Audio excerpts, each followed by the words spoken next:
Hey guys, it's Victor, and today I'm going to be showing you how to get the Halloween skins absolutely free and without having to wait until Halloween on Among Us, and this works every time, unlike some other methods which do not work every time.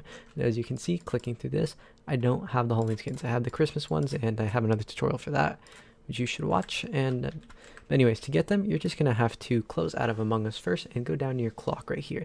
You're going to right click it and adjust date and time. Now that you're in here, you're going to want to turn off set time automatically. You want to change the date to October 31st, Halloween 2018 at any time, and just change it like that. You can close out of this, open Among Us right back up, and just going to wait a second. And we're going to be able to go into an online game right here. Now we're just going to find any public game. We'll go with this one because it has spots open.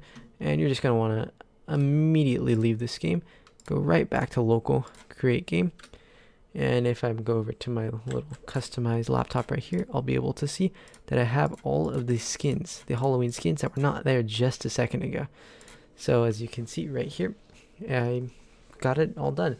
Now if this worked for you and it helped you out, make sure to like and subscribe, and make sure to watch my other Among Us tutorials because they can help you get Christmas skins and mobile skins. So yeah, thank you. Bye.